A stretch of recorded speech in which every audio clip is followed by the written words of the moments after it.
بسم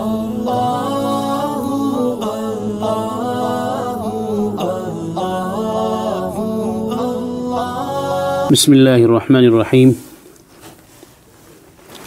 حضرات صحابہ کی حکایات چل رہی ہیں کہ حضرات صحابہ کو نبی اکرم صلی اللہ علیہ وسلم سے، آپ کی باتوں سے، آپ کی سنتوں سے، آپ کی اداؤں سے کس درجہ محبت تھی کہ عشق کے درجے کی محبت تھی، اور وہ آپ صلی اللہ علیہ وسلم سے محبت ہی کی وجہ سے اپنا سب کچھ قربان کر دیا کرتے تھے، لیکن آپ صلی اللہ علیہ وسلم کی سنت کو، آپ کے کسی حکم کو اور آپ کی لائی ہوئی شریعت کے کسی بھی حکم کو، کسی بھی مسئلے کو وہ کسی بھی حال میں چھوڑنا گوارا نہیں کرتے تھے۔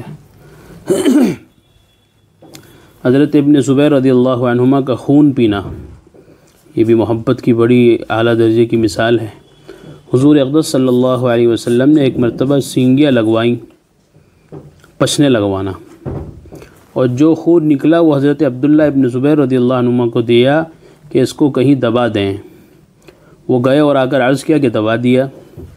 حضور صلی اللہ علیہ وسلم نے پوچھا کہاں؟ عرض کیا میں نے پی لیا خون، اور خون بھی کون سا؟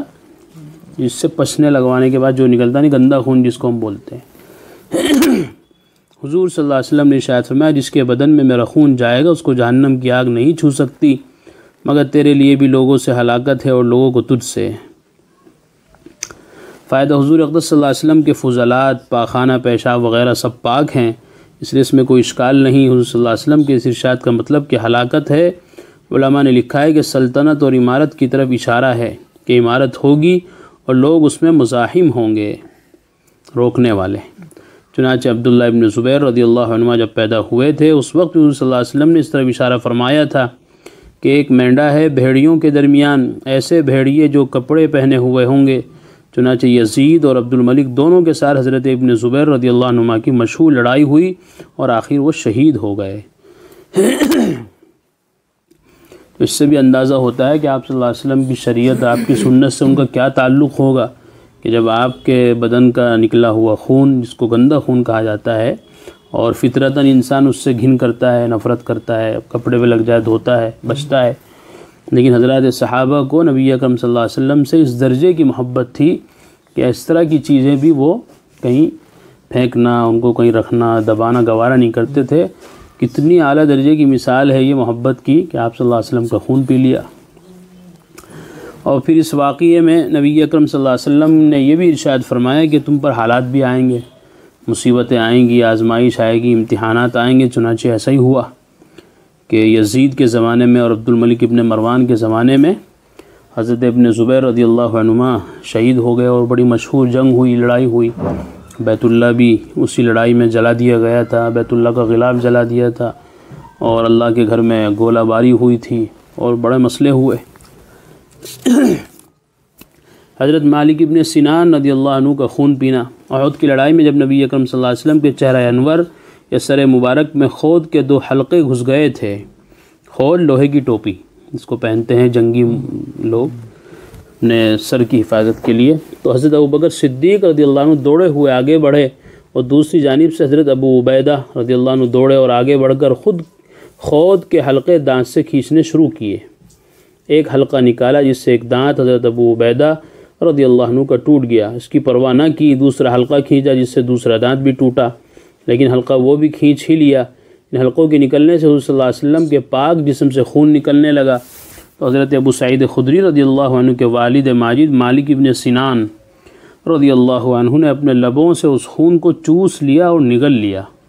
حضور صلی اللہ علیہ وسلم نے ارشاد فرمایا کہ جس کے خون میں میرا خون ملا ہے اس کو جہنم کی آگ نہیں چھو سکتی۔ ہو سکتا ہے کہ 2 واقعے پہ الگ الگ پیش آئے ہوں، پہلے واقعے میں بھی آپ صلی اللہ علیہ وسلم نے یہی ارشاد فرمایا، اور پتہ بھی چلتا ہے کہ اس میں آپ نے سینگی لگوائی تھی تو والا خون تھا، اور یہاں آپ کو زخمی کر دیا گیا تھا غزوہ احد کے موقع پر، تو خود داخل ہو گئی تھی، گھس گئی تھی، تو اس کو نکالتے ہوئے جو خون نکلا تھا اس کو ان صحابی نے چوس لیا۔ حضرت زید ابن حارثہ رضی اللہ عنہ کا اپنے باپ کو انکار۔ حضرت زید ابن حارثہ رضی اللہ عنہ زمانے جاہلیت میں اپنی والدہ کے ساتھ ننیال جا رہے تھے۔ بنو قیس نے قافلے کو لوٹا جس میں زید بھی تھے، ان کو مکے کے بازار میں لا کر بیچا۔ حکیم بن حزام رضی اللہ عنہ نے اپنی پھوپھی حضرت خدیجہ رضی اللہ عنہ کے لیے ان کو خرید لیا۔ جب حضور اقدس صلی اللہ علیہ وسلم کا نکاح حضرت خدیجہ سے ہوا تو انہوں نے زید کو حضور اقدس صلی اللہ علیہ وسلم کی خدمت میں ہدیے کے طور پر پیش کر دیا۔ زید رضی اللہ عنہ کے والد کو ان کے فراق کا بہت صدمہ تھا، جدائی، بہرحال باپ سے بیٹا جدا ہو جائے اس طرح، اور ہونا ہی چاہیے تھا کہ اولاد کی محبت فطری چیز ہے۔ وہ زید کے فراق میں روتے اور اشعار پڑھتے پھرا کرتے تھے۔ اکثر جو اشعار پڑھتے تھے ان کا مختصر ترجمہ یہ ہے کہ میں زید کی یاد میں روتا ہوں اور یہ بھی نہیں جانتا کہ وہ زندہ ہے، تاکہ اس کی امید کی جائے یا موت نے اس کو نمٹا دیا۔ اللہ کی قسم مجھے یہ بھی معلوم نہیں کہ تجھے زید نرم زمین نے ہلاک کیا یا کسی پہاڑ نے ہلاک کیا۔ کاش مجھے یہ معلوم ہو جاتا کہ تو عمر بھر میں کبھی بھی واپس آئے گا یا نہیں۔ ساری دنیا میں میری انتہائی غرض تیری واپسی ہے۔ جب آفتاب طلوع ہوتا ہے جب بھی مجھے زید ہی یاد آتا ہے، اور جب بارش ہونے کو ہوتی ہے جب بھی اسی کی یاد مجھے ستاتی ہے، اور جب ہوائیں چلتی ہیں تو وہ بھی اس کی یاد کو بھڑکاتی ہیں۔ ہائے میرا غم اور میرا فکر کس قدر طویل ہو گیا ہے۔ میں اس کی تلاش اور کوشش میں ساری دنیا میں اونٹ کی تیز رفتاری کو کام میں لاؤں گا، اور دنیا کا چکر لگانے سے نہیں اکتاؤں گا۔ اونٹ چلنے سے اکتا جائیں تو اکتا جائیں، لیکن میں کبھی بھی نہیں اکتاؤں گا، اپنی ساری زندگی اسی میں گزار دوں گا۔ ہائے میری موت ہی آ گئی تو خیر، کہ موت ہر چیز کو فنا کر دینے والی ہے۔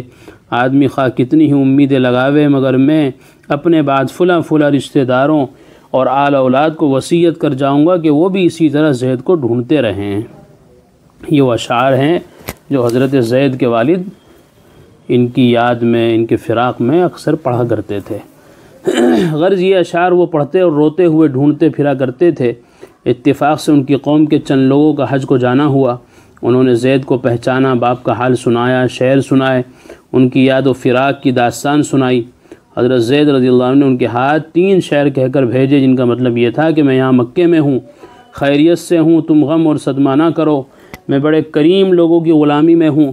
ان لوگوں نے جا کر زید رضی اللہ عنہ کی خیر خبر ان کے باپ کو سنائے اور اشعار سنائے جو زید نے کہہ کر بھیجے تھے، اور پتہ بتایا۔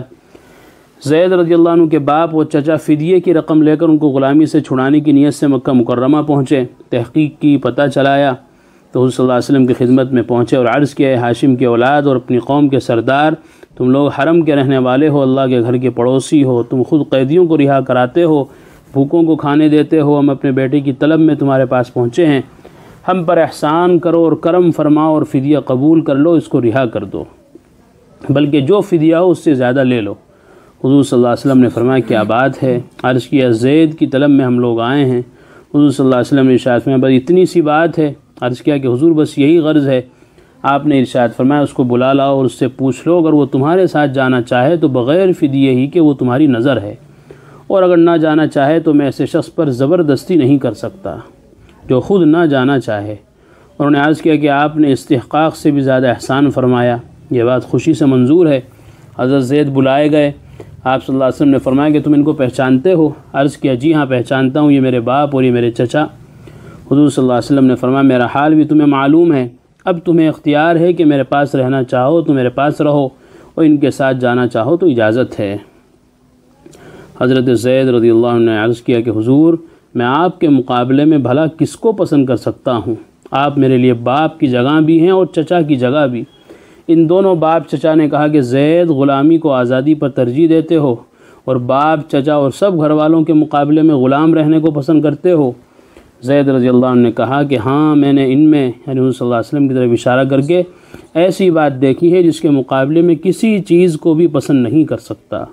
آپ کے اخلاق، آپ کا برتاؤ اور آپ کی شان، آپ کا مقام، آپ کا کام، یہ ساری چیزیں حضرت زید کے سامنے تھی۔ حضور صلی اللہ علیہ وسلم نے جب یہ ثواب سنا تو ان کو گود میں لے لیا اور فرمایا کہ میں نے اس کو اپنا بیٹا بنا لیا۔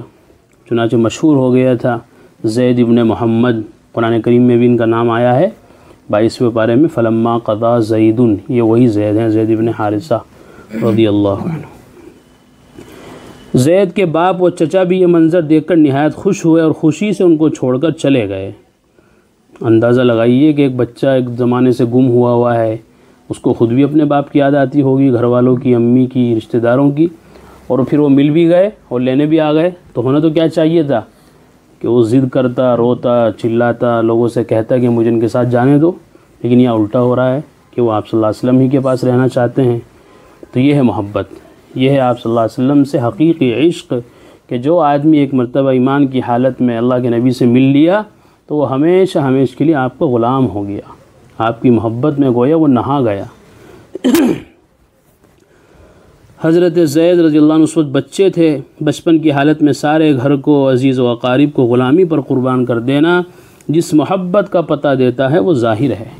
چھوٹے سے بچے ہیں، چھوٹے بچوں کے لیے تو ساری دنیا ایک طرف، ماں باپ ایک طرف، لیکن دیکھیے آپ صلی اللہ علیہ وسلم کے اخلاق اور آپ کی تربیت اور آپ کے معاملات اور آپ کی سیرت اس قابل تھی کہ جو بھی دیکھتا تھا وہ آپ کا ہو کر رہ جاتا تھا۔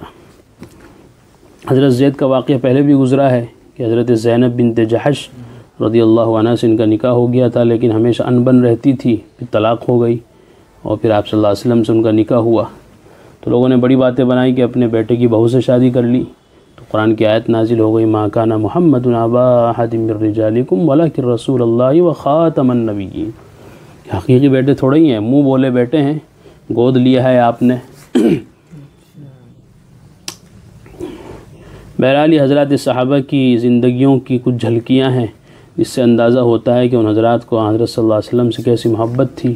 ان واقعات کو پڑھنے سننے سنانے کا یہی مقصد ہے کہ کاش ہمیں بھی اس محبت کے کچھ ذرات نصیب ہو جائیں، کچھ حصہ ہمیں بھی نصیب ہو جائے، تاکہ ہماری زندگی بھی ان حضرات کی زندگیوں کی طرح روشن ہو جائے، تابناک ہو جائے، اور حضرت صلی اللہ علیہ وسلم کی سنتوں پر، آپ کی اداؤں پر جیسے وہ لوگ مر مٹتے تھے، کاش اس کا کچھ حصہ ہم لوگوں کو بھی نصیب ہو جائے۔